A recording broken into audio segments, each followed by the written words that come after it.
जी, तो हम पहला पढ़ते हैं। अच्छा, अब पहले इन्होंने कहा है कि एक इन्होंने स्टेटमेंट लिखी है, वर्क स्मार्ट नॉट हार्ड। बहुत ज़्यादा मेहनत के साथ काम करना इतना इम्पॉर्टेंट नहीं होता जितना स्मार्टली काम करना इम्पॉर्टेंट होता है। ठीक है, वर्क स्मार्ट नॉट हार्ड। और जो कामयाब बिजनेसमैन, कामयाब प्रोफेशनल्स होते हैं, कामयाब जो है वो करियर्स वाले लोग होते हैं, वो हमेशा वर्क स्मार्ट करते हैं। ठीक है, वो हमेशा वर्क स्मार्ट पे एम्फेसाइज करते हैं, नॉट वर्क हार्ड पे। एक बंदा बहुत मेहनत कर रहा है, बहुत मेहनत कर रहा है, लेकिन उसको ये नहीं पता कि इसी जो वो इतना लेंथी टाइम स्पैन में, इतने इलॉन्गेटेड टाइम स्पैन में मेहनत कर रहा है, उसी को थोड़े से कम टाइम लगा के और कुछ स्किल सीख के वो थोड़े टाइम में भी कर सकता है, थोड़ी मेहनत के साथ भी कर सकता है। तो वो बंदा इतना कामयाब नहीं होता as compared to the person who work smartly, planning the steps and then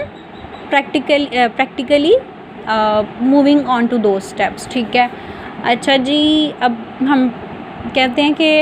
अब हम लोगों ने इसमें सारे में ना ये समझना है, ये समझने की, पढ़ने की कोशिश करनी है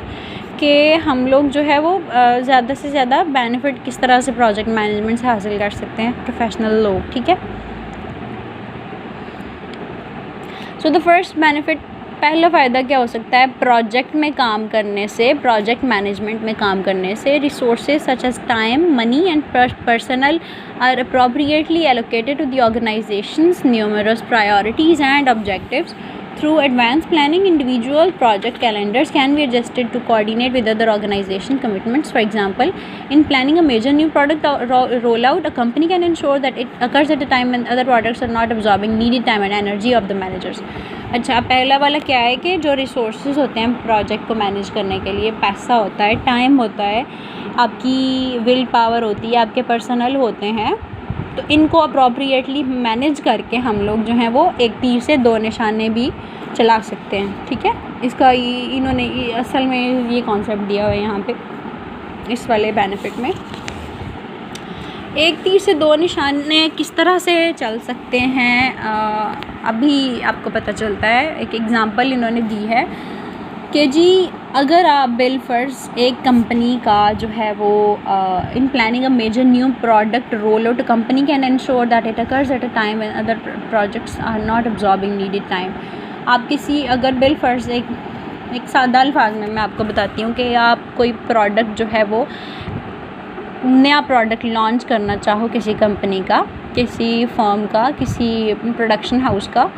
तो आप जो है वो उस प्रोडक्ट को उस टाइम पे लॉन्च करो जब उस कंपनी के ऊपर दूसरे प्रोडक्ट्स को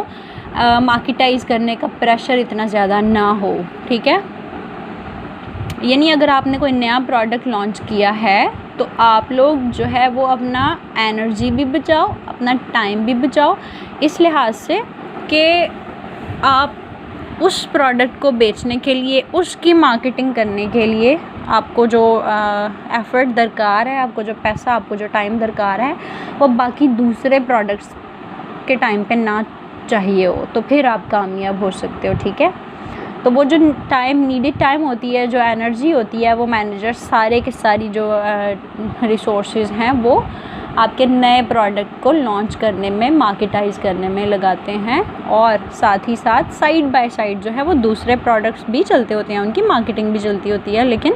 आपके जो टूल्स हैं, आपकी जो रिसोर्सेज हैं, वो ज़्यादा उसी चीज़ पे फोकस कर रही होती हैं, और आपको साथ इस चीज़ का डर भी नहीं होता कि इस प्रोडक्ट को लॉन्च करते हुए कहीं हम दूसरे प्रोडक्ट की मार्केटिंग ना खो बैठें, रेटिंग ना खो बैठें। ठीक है, तो आप उस टाइम पे लॉन्च करते हो जब आपको दूसरे प्रोडक्ट्स की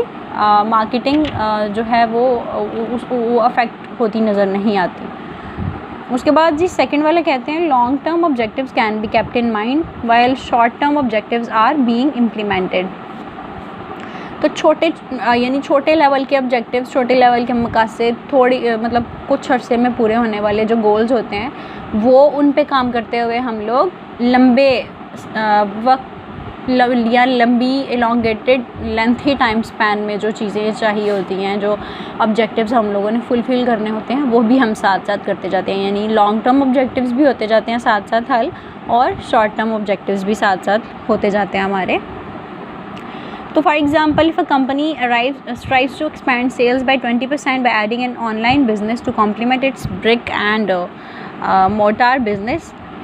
within 2 years it could set up multiple milestones that track this progress. Within 3 months research for website content will be completed. Within 6 months the website, अच्छा ये सिर्फ एक एग्जांपल दी हुई है इन्होंने, यानी इस सादे अल्फाज में ये कहना चाहते हैं कि अगर आप जो है वो एक कंपनी जो है वो अब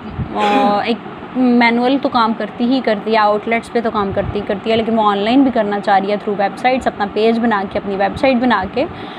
तो ऑनलाइन काम करने में वो उसने एस्टिमेट लगाया कि उसने ऑनलाइन वेबसाइट्स के थ्रू सेल्स अपनी 20% तक ज़्यादा बढ़ानी है। तो वो 20% तक फ़ौरन से नहीं बढ़ जाती है, 1 महीने में 2 महीने में नहीं बढ़ जाती है, एक पूरा टाइम स्पैन चाहिए होता है इस प्रोजेक्ट को मैनेज करने के लिए, और पूरी स्किल्स और प्लानिंग चाहिए होती है। तो उसने जो तखमीना लगाया होता है, एस्टिमेट लगाया होता है उस कंपनी ने कि जी हमें 20% जो है वो हमें मतलब 2 सालों के टाइम स्पैन के अंदर 20% तक कंपनी की मार्केटिंग या रेटिंग जो है वो हम लोगों ने हाई करनी है। तो वो 2 साल में इस तरह से वो फिर प्लानिंग शुरू करेंगे कि जब वो ऑनलाइन वेबसाइट्स की तरफ आएंगे काम, तो वेबसाइट्स जो हैं वो उस पर प्रोडक्ट पोस्ट करने के लिए, अपलोड करने के लिए, उसकी कीमतें, उसके सारे जो मतलब जो भी चीज़ें डिटेल्स वगैरह होती हैं वो सब करने के लिए 3 मंथ्स चाहिए होंगे। उसके बाद जब वेबसाइट पे कंटेंट सारा अपलोड हो जाएगा, फिर अगले 6 महीने में जो है वो वेबसाइट सही से चलना शुरू होगी, फ़ौरन से तो चलना शुरू नहीं होगी, और फिर सही से रन करना शुरू हो जाएगी। विदिन 1 ईयर क्या होगा कि आपकी सेल जो है वो 5% तक इंक्रीज़ करनी चाहिए। यानी हमने 2 सालों में 20% तक का अंदाज़ा लगाया था, लेकिन वो 2 साल भी इस तरह से डिवाइड होते हैं कि पहले 6 महीने में 3 महीने में आपकी वेबसाइट चीज़ें अपलोड होती हैं, अगले 6 महीने में आपकी वेबसाइट चलना शुरू होती है, फिर 1 साल के अंदर आपका जो सेल है वो 5% बढ़ती है, और फिर 18 महीने के अंदर 1.5 साल के अरसे के अंदर आपकी सेल जो है वो 15% तक इंक्रीज़ करनी चाहिए। और फिर जाके 2 साल के बाद आप लोगों को आपका डिज़ायर्ड गोल जो है वो अचीव होता है, जो आपने वो पहले से रखा हुआ था कि हमने 2 साल के अंदर जो है वो प्रोजेक्ट मैनेजमेंट के थ्रू 20% तक अपनी सेल्स लेके जानी है। तो इस तरह से ये चीज़ें डिवाइड हो जाती हैं। तो ये भरपूर प्लानिंग के साथ लॉन्ग टर्म ऑब्जेक्टिव्स जो है वो अचीव होते हैं शॉर्ट टर्म ऑब्जेक्टिव्स को अचीव करते करते। तो हम लोगों को एक मुकम्मल तौर पे एक बेहतरीन प्लानिंग की ज़रूरत होती है।